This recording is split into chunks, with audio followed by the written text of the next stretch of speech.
আল্লাহ তাআলার এই সৃষ্টি জগতের মধ্যে সমস্ত মানুষ আদম সন্তান।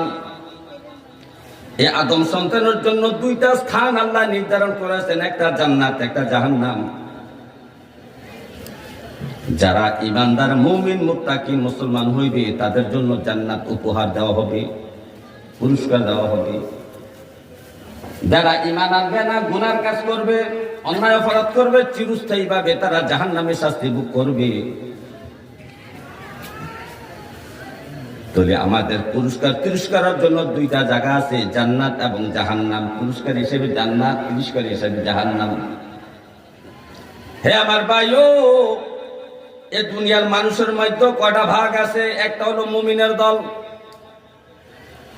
মুসলমানের দল, আর একটা হলো অমুসলিমের দল, বেদিন, কাফের, মুশরিক।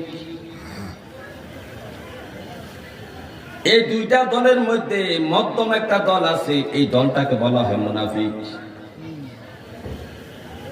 মুসলমান এবং অমুসলমান, মুসলিম এবং অমুসলিম, ইমানদার এবং বেঈমান।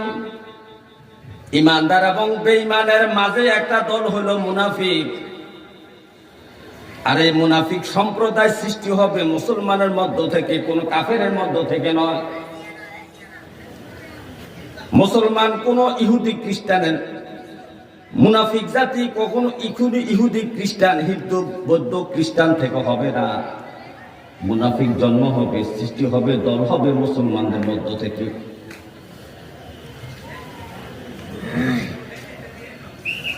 মুসলমান থেকে মুনাফিক হবে। এই জন্য নবীজি বলেন, হে আমার উম্মতেরা শোনো, মুনাফিক চিনার জন্য তোমাদেরকে আমি তিনটা লক্ষণ বলে দিয়ে গেলাম। নবীজি বলেন, আয়াতুল মুনাফিক সালাসা, মুনাফিকের লক্ষণ হলো, চিহ্ন হইল তিনটা। এক নম্বর লক্ষণ হইল ইজা হাদ্দাসা কাযাবা, যখন তারা কথা বলবে মিথ্যা বলবে। এখন একজনে হঠাৎ করে একটা মিথ্যা বললে আপনি তাকে মুনাফিক বলতে পারবেন না। মুনাফিকের জন্য ওই পরিমাণ মিথ্যা থাকতে হবে যে সারাদিন 24 ঘন্টার মধ্যে সে যে পরিমাণ কথা বলছে, যে পরিমাণ আলাপ আলোচনা মানুষের সাথে করেছে, এর মধ্যে 100%-এর মধ্যে যদি 60% কথা মিথ্যা বলে, তবে এই মিথ্যা কথাটা মুনাফিকের লক্ষণের মধ্যে পরিগণিত হবে।